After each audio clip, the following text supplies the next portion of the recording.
Hi, everybody. You're listening to podcast episode number 6. I'm Megan, and alongside Jen O'Hara, we are your hosts for the Small Business Bootcamp podcast. Today's episode is a conversation with our most veteran department leader at Kids First Sports Center. We talk with Casey Campbell, our Tumble Bees department leader, a longtime employee of Kids First, and one of the smartest, most creative leaders in our organization. Let's jump in. On today's episode, we have Casey Campbell with us. Casey is one of our longtime employees and is currently leading our Tumble Bees program, which is the largest preschool gymnastics program in the country. We'll be talking with Casey about her history with Kids First, her take on our decentralized structure, our value system, and her advice for other small business owners. Let's jump right in. Welcome, Casey. Thanks. Tell us a little bit about your history with Kids First. You are our longest held department leader here. You've been here the longest. So tell us a little bit about that history. I came to Queen City Gymnastics right after I graduated from college in '97, and so we were down the street. We weren't actually here yet, and I was hired as a compulsory coach. I taught classes and Tumble Bees, and we all kind of did all of everything at that time. And then when we moved over here and became Kids First Sports Center in April of '98, is when I became the girls gym jam DL, and I also was responsible for the developmental team at that time, and I still coached a little bit of compulsory teams. And I did that until, 5 years, 6 years, something like that, when I started to have my family, and then I moved from that role to strictly Tumble Bees and a part-time position, and I did that for a number of years, 6, 8, 10. I'm not exactly sure. I worked quite a bit and then got down to a small number when my kids were keeping me busy. And then as my kids went back to school, I started coming back in a bigger role, more hours, more time, and then was able to become Jen's assistant with Tumble Bees after taking on a few other roles within Tumble Bees, doing some show things and adding some other responsibilities. But what we decided in 2016, I think that's what we decided. Is when I became Jen's assistant until last year. Then I took over when Jen moved out of her seat into the president's seat. So over 23 years, you're going on 24. Yes. And remind us, have you actually left for any part of that time? I have not left. This was a conversation we had once. Yes, I have always been here. I think one small period of time, maybe one school year, I taught 2 afternoons, so I think I did 4.5 hours a week. But I was always here in some role in some way from the beginning since 1997. Right, and I started at Kids First in 1998, so we've worked together for a very long time. And I want to ask you, first of all, I'd like to set the stage a little bit about the Tumble Bee program. So we say you're the department leader of Tumble Bees, which is our preschool gymnastics program. Give us a little bit of idea of the scope and size of that department so we can get a feel really for what your responsibilities on a weekly basis are. Okay. Well, Tumble Bees is our preschool gymnastics or gross motor development class we consider. Typically, a typical year around this time of year in March, we would have somewhere between 1,500 and 1,700 students. I think it's something like 185 classes. We have about 35 to 40 staff members, depending on the time of year, every day of the week. So 7 days a week we have classes. The majority of our students at this point in time are in what we consider prime time, so in the evening and weekends, but we do have classes during the day for the daytime class or daytime families. Starting at 6 months currently through 6 years old or first grade, we have had classes for infants 6 weeks to 6 months in the past. We haven't brought those back since COVID time, but I hope to do so sooner than later. Great. So 1,600 to 1,700 students in your peak, which is like every other gymnastics school's peak, the winter. Yes. And you're not currently there yet, but Not you're quite. growing. We're growing. We're getting there. I'm feeling...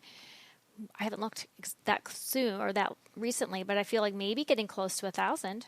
Yes. Getting real close if we're not over that I did yet. look last week. You are very close. Very close. Getting close. So, yeah. yes. So you've been here for over 2 decades. Why? Why have you stayed here? Why is it fun? Why is it fun? I think it is fun. That's why I've stayed here for 2 decades. I think it's always been something that I've loved to do. I was in gymnastics as a kid, and I started coaching as a 15-year-old, and I went to college for sports industry, and I have a degree in coaching as well. And I think my goal at that time was I was going to open my own gym sometime, somewhere. And when I graduated from college, I sort of stumbled into this position. And I remember my dad specifically asking me, like, full-time coaching position, this is what you're going to do? You can support yourself? Yeah, I can. And it's just always really worked out. And it never seemed like the time or the place for me to ever move on. If I was going to do this, if I was going to be in this business, this was the right place. I kind of fell right into the right place. And also it had the flexibility when I needed it in my life. So I was able to back away from the role of a DL and gym jam and coaching to the Tumble Bees. So it just really fit into my life easily. And I always have loved it. I've always kind of said that to all the other people in my life, that I get to do what I love to do. I get to love what I do every single day when I go to work. And I would find it really difficult to find something else to do. And it's a great company, and it's a great group of people that I work with. Yeah. So, you talked about you were a department leader maybe before the term was coined. I don't know if Jeff had that. Did he call them department leaders? Yeah, I believe in the early, so, that we were right the 90s? away. Okay. So you were a department leader in the 90s of at the time, our Funtastics, which is now called that recreational girls gymnastics. Was it girls and boys or just girls? Just girls. Okay. So you were a department leader then, and obviously Jeff Metzger was in this office. He was our driving, our president at that time. And that word, we talk about decentralized and how our company is a decentralized structure. And we still have that today. So you've stepped into a new department leader role with Tumble Bees. Can you talk a little bit about what that decentralized structure is like? I feel like we have gym owners that say, is that real? Like, are they really not in your business? Are they really not telling you your schedule or, how your program operates? Talk to us a little bit about that, how that decentralized structure works as a department leader, and what are the benefits or not, the cons of that structure. Yes, it is a real thing. And I could speak to that specifically when I became the DL of Gym Jam 1,000 years ago, because I really didn't know what I was doing at all. And it was sort of like ready, set, go. Go ahead, here you go. And I had to figure it out on the way. But at the same time, I could feel like I could speak to Jeff and ask him questions, and the other DLs who were all very similarly recently new into their positions as well. We kind of figured it out together. Of course, there are centralized things. The bigger that we get, those HR things, those payroll things, those things that thankfully someone else has to worry about, that I don't have to concern myself with, that are important to be centralized. But as far as creating the schedule and the communication I have with the families and how I go about training my staff, hiring my staff, all of that is entirely on my shoulders to do, just like all the other DLs are responsible for those things too, which is great because I do get to do it myself. I don't feel like I have to go ask permission from anyone about how to do anything. I can get guidance and I can ask the questions if I feel I need help. But I really truly hold that responsibility entirely. Each department leader holds that responsibility themselves. And that can be a heavy burden. For sure. What do you find are there any negatives, or as Megan put it, any cons to having such a decentralized company or not? I think I would find it difficult to point out any cons, mostly because this is the only experience that I've had. This is how it's been all along. I sure it'd be awesome if somebody swooped in and said, hey, you need some new staff. Here you go. Here are 5 people. And they're already trained and they're ready to go. But that isn't how it works. And I like the independence of it too. I like that I get to make my own decisions about things. And obviously we're educated as a whole. So, each department is decentralized from each other, but Jeff has always taken the time to really train us department leaders to educate us on how the finances work and how a company works and how to best put the company's needs first and what that means. And so that's helpful when I'm making any decisions. I have those things to fall back on. Yeah. I want to stay on this decentralized topic for just a minute. You touched on staff. So does that mean, so you have a staff of how many throughout the year? 35 to 40. 35 to 40 staff members throughout the year. So are you solely responsible for recruiting and interviewing and hiring and training your staff, or does anybody else do that for you and help you with that process? I would say I do 95% of it myself. Have worked with Emily, our HR department leader, to create ads for Indeed and on the newspaper and that kind of thing. But once they apply through the system, and she has to do her portion of it, the section of submitting the character references and those things, that's something that Emily handles. That's not what I have to handle. But once that is finished, she notifies me that they're in the system, and then I go from there and I interview them myself and decide if I want to hire them and what their pay rate is going to be. And then again, I kind of hand them back to her for a moment where she does the onboarding, the busy work, HR, businessy sorts of things. And so once they're officially hired as an official employee, then they're back entirely in my department. And what if you have a mishire or somebody's not fitting? Does HR get to fire them for you? No. Oh, no. No. HR, again, is a place I could go if I needed some guidance as to how to do that or make sure that I follow the correct steps. Yeah. But no, that's... So full autonomy. Full autonomy, yes. I'm responsible for the decisions that I make, good and bad. Gotta love it. I gotta love it. Can you talk to us a little bit about your...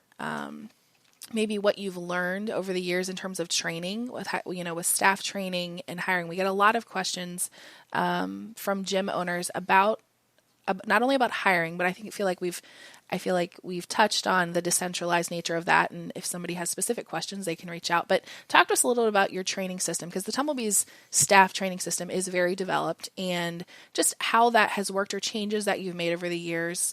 What's worked really well for you? Well, I would say the training for the Tumble Bees is a very established thing that Jen worked on and created, and so that was a great jumping off point for me for sure. But I can speak to when I was a DL in 98. I did not have any sort of training system whatsoever, and I didn't really have any idea how to do that.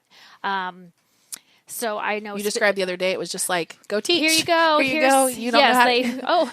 you know how to do a cartwheel? Yeah. Great. Come on in. Here's some kids. Have fun. We've learned a few things. Yes, for sure. I definitely learned a few things. And I know that for sure that it was not working for me at that time.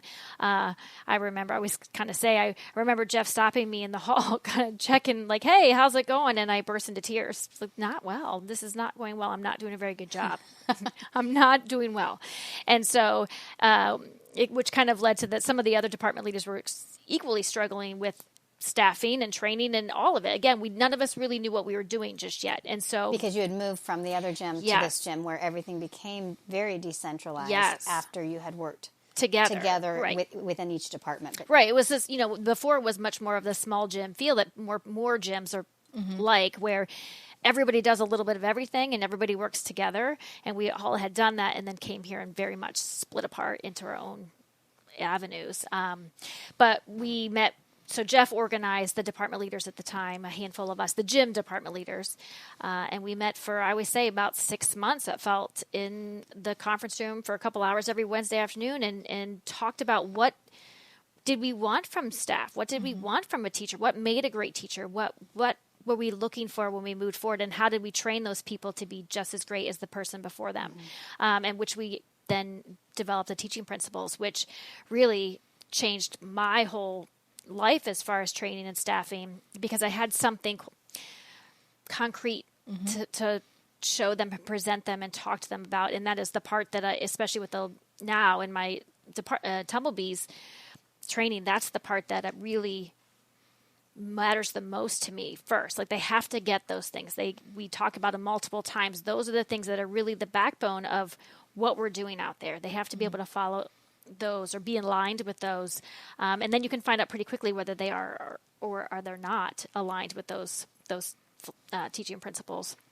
And it's just easy to always fall back to, even when I remind them as they're learning, to fall back on those, to have those as their backbone in their classes.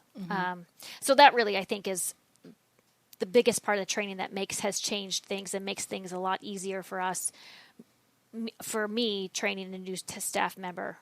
And then, of course, there are the other things that are important, the curriculum and how we do things, the lesson plans and the procedures for emergencies and all of those kinds of things. But really, I always say to my staff, it's not about the cartwheel or the roll at all. That's not what we're doing here. We're making a relationship with these kids, and we're teaching them the big picture things.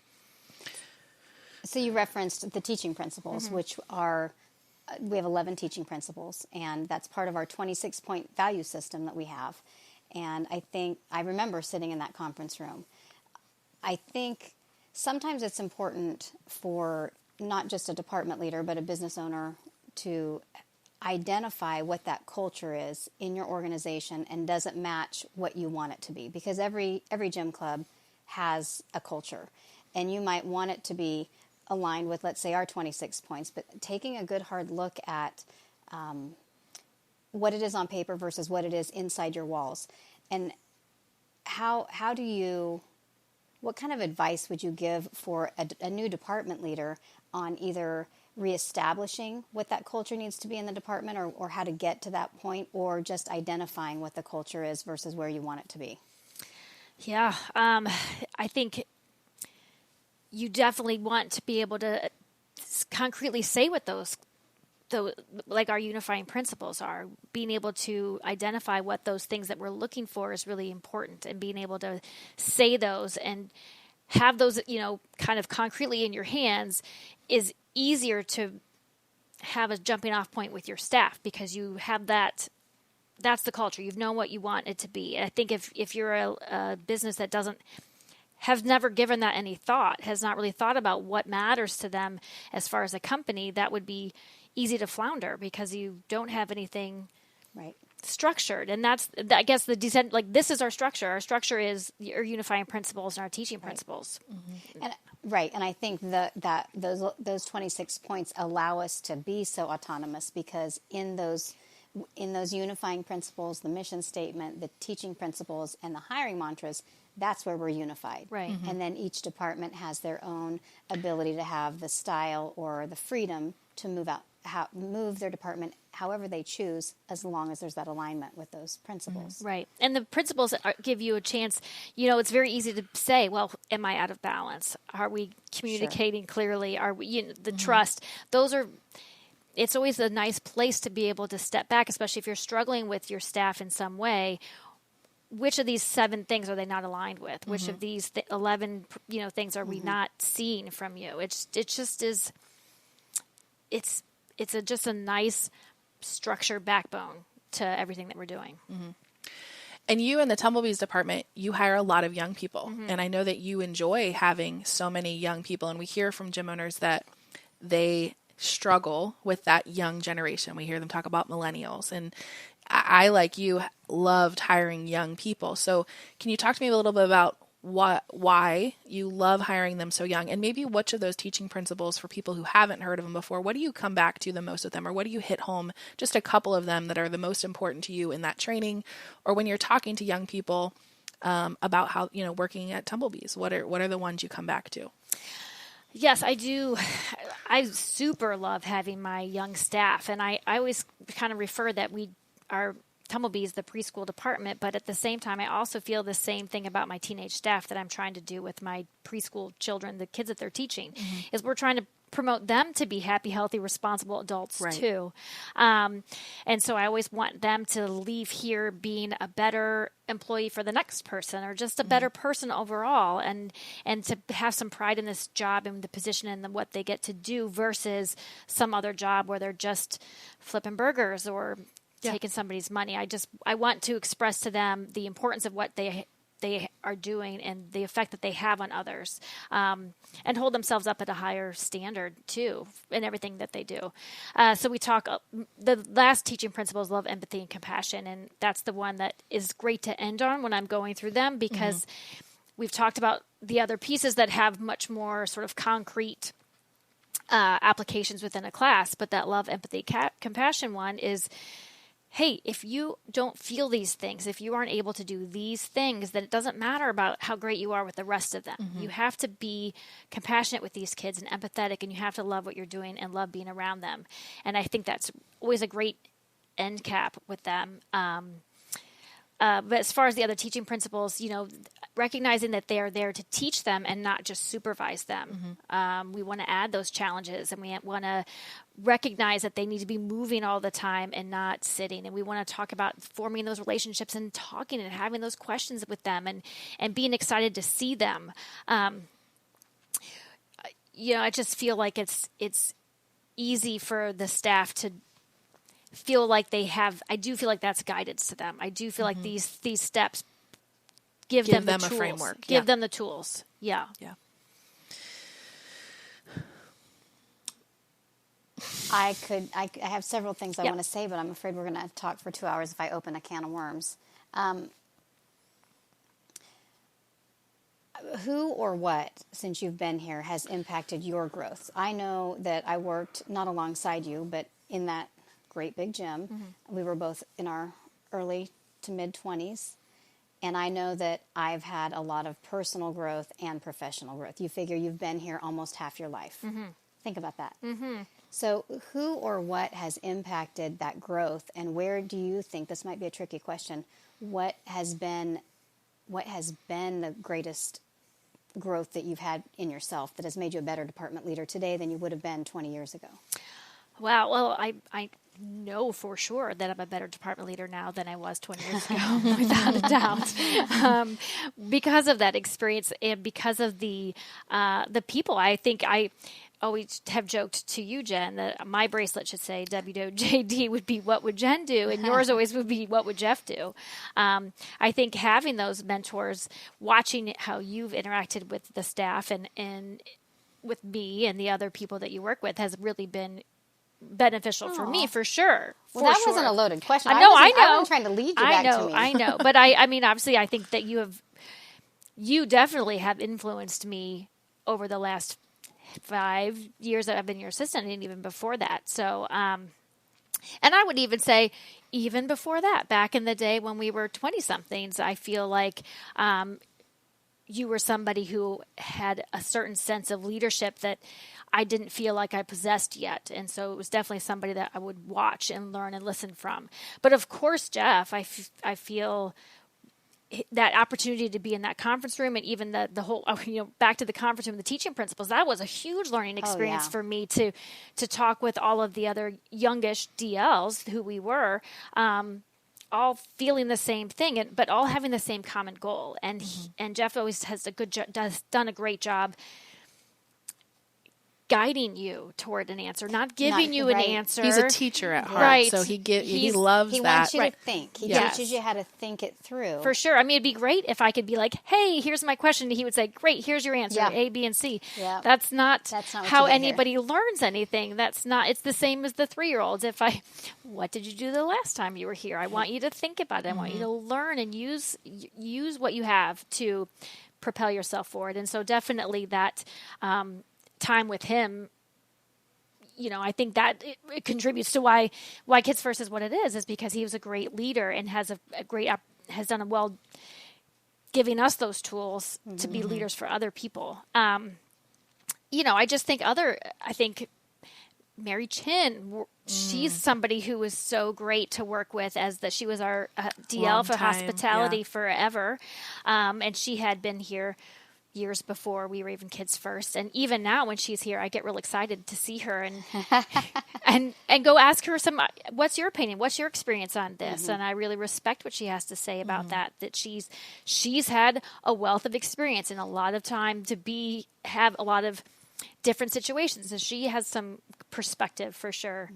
I think just even just everybody even the younger people, new people here, it's been a great experience to just interact with different people that I wouldn't have otherwise, I think. It's a great company for many reasons, and I've stayed for many, many reasons, but I've loved what I have done here. I've loved the people that I work with.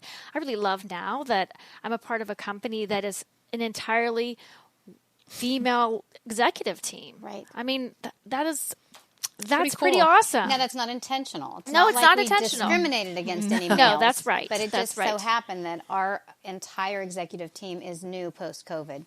From our accountant, our HR, and the president, vice president are all females. take a little pride in that. Yeah, we for do. sure. I go back to, I just think of the history that we're talking about right now. And we're talking about what really has perpetuated the success of Kids First. And that comes down to the culture and who we are as a company. And that has been obviously facilitated by Jeff and his way of thinking and his presence for many, many years. And I go back to that conference room too, and sitting there, being a part of that. I think the greatest component here is the buy-in that the leadership team has to working toward that bigger goal. It's a goal greater than the single department goals, where every single department has targets. You have financial targets, enrollment targets, but being able to have that buy-in that as you hit or strive to hit your targets, you are helping to build the company in all of these other aspects. And I think that's what I enjoy watching when department leaders start to get that that light bulb It starts goes to off click, a little bit. yeah. And I think a lot of that also comes from Jeff's goal to teach people how to think. So we talk about the struggle, and I would love for you to, you told the story about sitting on the bench and crying, and Right. when Jeff asked you how things were going, but that struggle and that challenge is exactly the same as that team kid or that class kid that's going through struggle and challenge. And rather than taking that struggle away and doing it for them or giving them the answers, allowing you the opportunity to work your way through it. Right. And you wouldn't, I don't think, be the leader you are today if you hadn't had a lot of those experiences. Right. I assume not. I mean, I could speak for myself because Yeah. I had crying moments too, just not in front of anybody.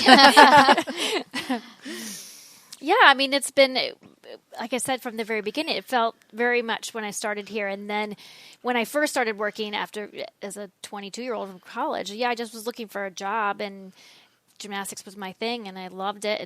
But I didn't necessarily realize it was going to be where I was going to stay the rest of my life. But then when we came here, and that whole being a part of this and seeing it from the bottom up growing, thinking this is where I wouldn't go anywhere else. Right. This is where I belong. I'm a part of this. I had something to do with this, and that feels really good. It's always cool for me to hear, because obviously I wasn't around when those conversations happened. But it's so cool to hear you two and Keith and Marty and people that have been here for a long time talk about that history, and you moving from the brown box over here, and just how you guys Jen brought up the other night, we had a dinner for hitting a ninja goal of 300 ninjas, which was fun. But you talked about being a part of that living history, and to hear you guys that were living that history, and now we are living this history that we're moving. We were the living history of COVID and the life after COVID and what we're going to build from there. But it's just so cool to me that you guys lived it, you saw it, you've been a part of the transformation of Kids First over, the last 25 years, right. That, basically as you've moved over. And that's just really, it's always inspiring and very cool for me to hear you guys talk about a time and what changes that you guys have seen in Kids First over the years. It's just very inspiring. So what are those things, for you having been here so long, Kids First has had so many pivots and changes over the years. And what are some of the ones that you think back on that were huge and instrumental to Kids First, or ones that affected your department at the time? Or, what are some of those big pivots or changes that Kids First has done, largely probably from Jeff, but maybe in the new leadership time? What are some of those pivots and changes that we've made? Because growth is part of our DNA, right. And innovation is one of our unifying principles. So tell me some of the ones that have really impacted you. Well, I think the first one that comes to my mind is the most immediate one. When we moved in, we moved in the spring of 98. And I feel like by winter of 99, we had already taken down a wall and taken out part of the giant soccer field that was there, because we realized immediately that we needed more gym space, which seemed even crazy at the time. We had gone double. We had doubled what we had from the brown box. And within, a handful of months, realized we needed more space than that. So Jeff making that decision that to get rid of some department, get rid of a whole entire giant soccer field department to add more gymnastics was amazing to me, that he was able to recognize the need and the growth that had potential. So that sort of opened my eyes a little bit too of like, oh, I get this. And then being part of the BOA is when you had an opportunity, or when I had the opportunity to get more of that information from the backside of it, and for him to start to explain the numbers to us and explain how he makes those decisions and let us sort of be a part of that discussion. So that was instrumental for me as far as like, wow, these ready jump with both feet into what could be the next great thing. Yeah. And then I think, of course, another big pivot for Tumble Bees would be when we then were able to take over the next soccer space and really have this dedicated Tumble Bees space. That was totally altered the way Tumble Bees went, because we were, I always kind of say to my teenagers, like back in the day, we had to tear down the equipment.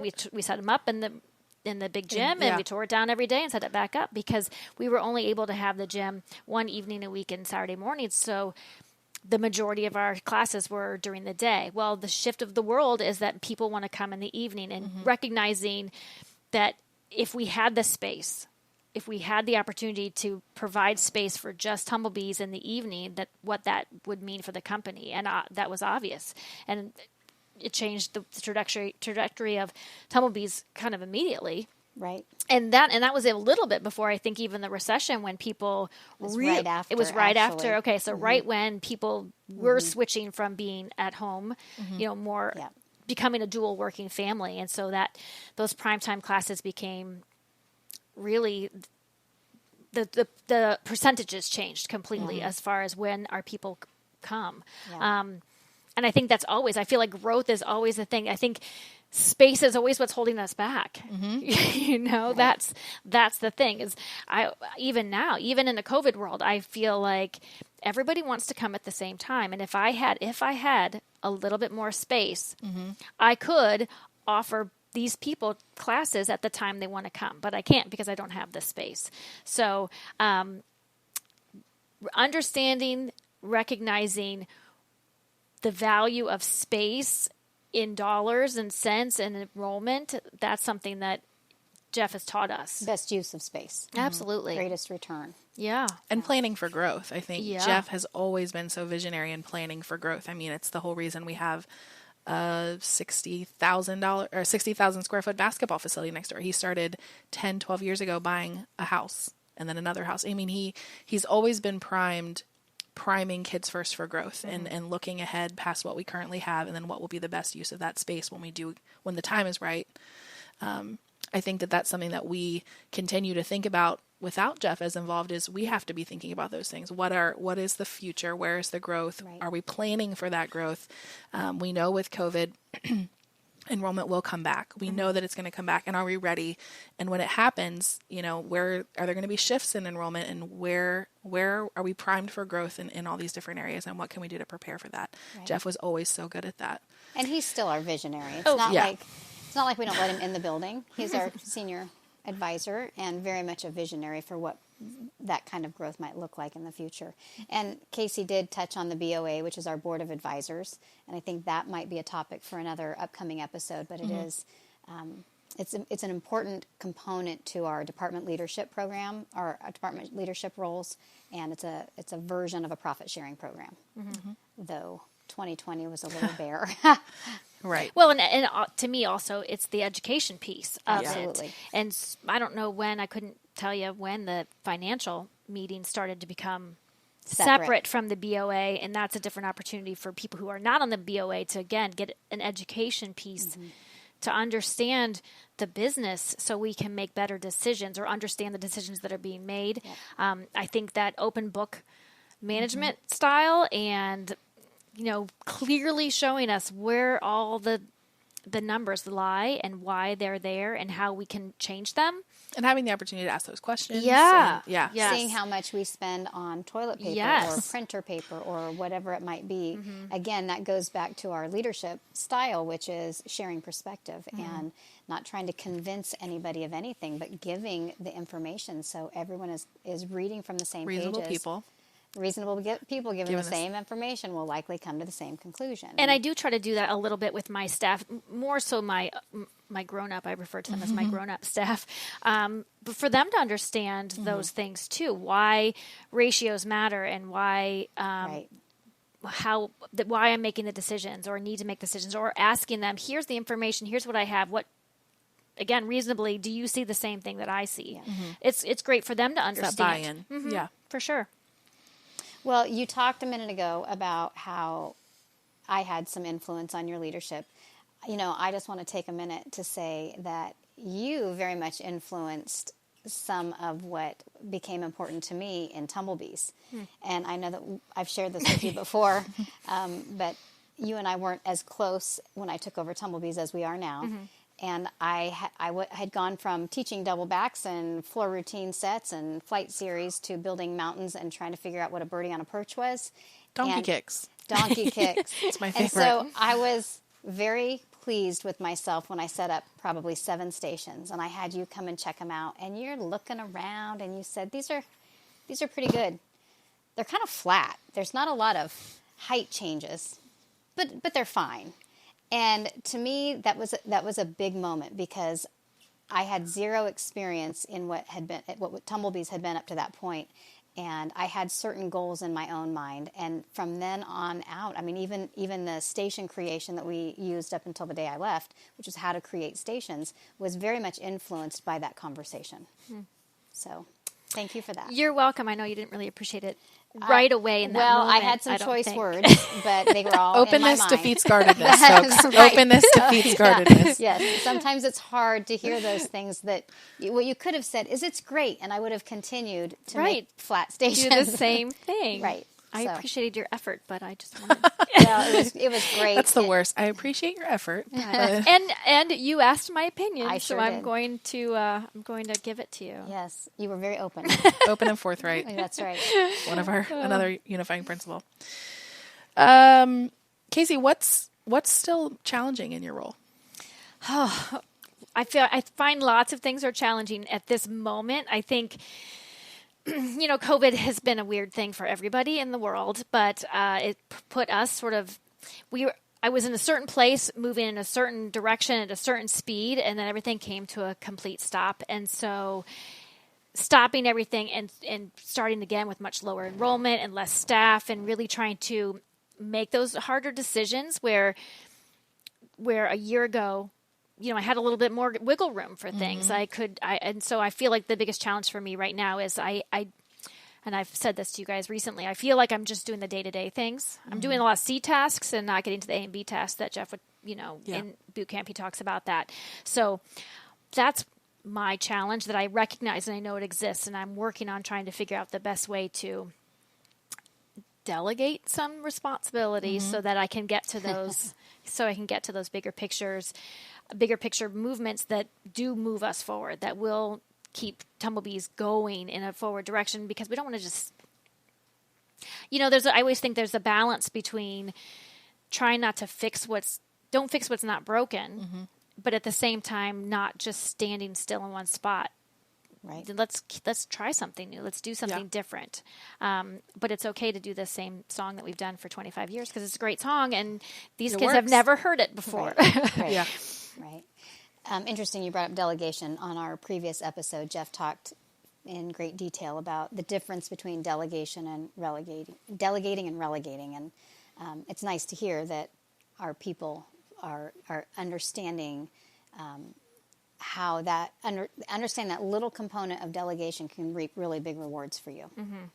And in COVID, it's hard to delegate because we're all watching our dollars. Right. So, and again, this all happened a little bit at the same time. The shift change between when you left the department. I feel like I have said, I was running Tumble Bees the day-to-day. I was doing the C tasks for you for a while you got to do the A's and B's, the important things. And so basically when the shift happened is sort of when COVID hit. And so I haven't had a chance to catch up and try to find the next person that can help me on somebody to keep your boxes on the truck. Yeah. Casey has a great analogy. As my assistant she felt it was her role to keep my boxes on my truck and not let anybody throw more boxes on or not let any boxes fall off. And right now, she doesn't have that. Her boxes are toppling here and there. I'm pushing the truck and picking up the boxes at the same time. Yeah.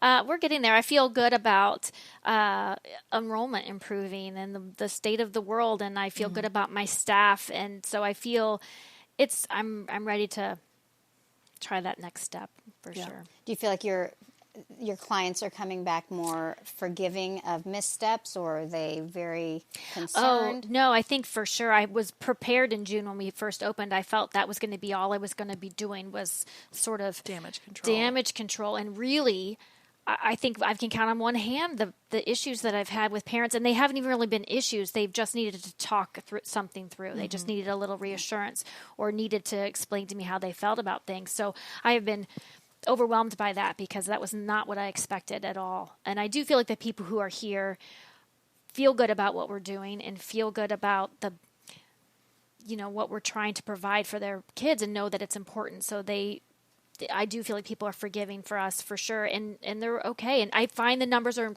improving, and I feel like people are coming back because they are feeling more comfortable in their own lives. So it'll be nice it'll be great when this is what we talk about. That remember when this year happened. I can't wait. But yeah. Do you have any more questions for Casey before we move into a little lightning round? I'm super excited. Well, the one final thing I would ask is, and maybe we've already talked about it, but do you have any specific laser-focused pieces of advice for gym club owners or new department leaders, one or the other? I thought about this. You asked me this before, and I think my first reaction is the kind of, this too will pass. You will always, which is good and bad. You may be overstaffed, but that was only for a small period of time, and then you might be understaffed, and that's a small, like, things are always changing, and so this too will pass, whatever it is. Even if it's a great moment, get ready. It's not always going to stay this great. There's going to be another challenge that's going to pop up, another box getting thrown on your truck, or vice versa. I think, this, whatever you're struggling with in this moment, you're going to get through it to the other side. It's a great piece of advice. That is great. Well, we like to end each podcast just asking some rapid fire questions. Do you have a favorite quote? Oh, gosh, I love quotes. I don't know if I have one off the top of my head. Oh, I do. I have one. This is one I learned when I had infants. Start as you mean to go on. That's my favorite quote. That's the one I thought you would say. Uh-huh. Yeah. Can you explain that? So I read a book about babies when I had a baby, and this English nanny essentially wrote this book, and she meant if you don't intend for your child at 9 to stand on the kitchen table, you should not let your baby at 18 months stand on the kitchen table, or whatever your intent is. If your big picture down the road is for this to be the thing, then start doing that today. Whatever your goal is, start today and do that. That should always be. So could you say it one more time? Say it one more time, yeah. Start as you mean to go on. I love that. Do you have any favorite book or anything that you're currently reading? Like you have time for that, but maybe you do. I used to read all the time. Probably my favorite book. Gosh, I have many, but one of my favorite books is probably The Book Thief. Oh, haven't heard of that. Is it fiction? It's young adult, believe it or not, but it's about World War II and very, very interesting tale. It's narrated by Death. Yeah. If you can. So anyway, Marcus Zucker, I think is his last name. Marcus starts with a Z, whatever his last name is. But The Book Thief, it's great. Okay. Do you have any favorite tool, could be physical or digital, that's made your life easier? Could be at work or personally. Oh. I have a pocket monkey. What is that? What is that? It's this little piece of metal thing that's like a size of a credit card that has all sorts of things on it. Like you could measure something or wrap your earbuds around, or a screwdriver, and just one of those. Yeah, like so many things in one. What people don't know about Casey is I don't know if it's an engineer mind you have, but she has a lot of similarities to Jeff, actually. So I would say probably an engineer mind. So that doesn't really surprise me that it's the pocket monkey and not some digital app. Tool like Reese had. Right. Yeah, no, I'm not so techie. That's not really that's not my thing really so much. And finally, do you have any particular piece of advice or a nugget of wisdom that stuck with you for a long time?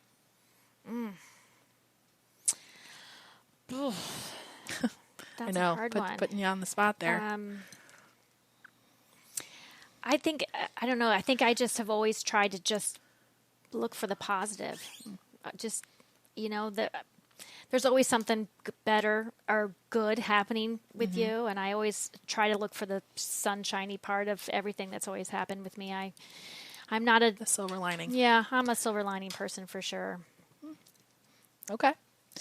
Well, it's been fun. I think, we're certainly so happy to have you. Not just, I think Jen and I consider you part of our leadership. It's not, you're not just a DL. I think that we appreciate your creativity and your just your intelligence in all levels. I think we always are like, oh, let's just go ask Casey. It's been so fun to have you on here. I think we'll certainly, whatever questions people have, we'll maybe do a follow-up and see where we're at, very shortly. I know that Tumble Bees has certainly been climbing, and that's in large part due to you. I would like to add, too, for all the people out there listening, that not only did Casey take over the department leader position for Tumble Bees just as COVID hit, but she was also very pivotal in the research and development and kickoff of our Ninja program, and has been a great resource for Reese, and I think he referenced that many times. And around here, oftentimes we work with people who are our friends and become like family to us, and certainly over the time that we've spent in Tumble Bees together, we've been very close, and it's been really great to sit here and just chit-chat about what's hard and what's fun and what we've learned, and to just kind of review history a little bit. And really fun to consider what next year brings, this year and next year brings, yeah. Well, thanks for having me. All right, well, we'll hop off of here. Until next time. All right. Bye. Thanks for watching today's episode of the Small Business Bootcamp podcast. We look forward to more conversations with Kids First department leaders and other gymnastics industry business owners. For more information about our Small Business Bootcamp held twice a year in Cincinnati, Ohio, go to www.metzgerbootcamp.com. Our next boot camp is May 20th through the 24th, 2021. We'd love to see you there. Thanks for tuning in, and subscribe to our podcast on Spotify, Google, or Apple Podcasts. Until next time, stay positive and keep moving forward.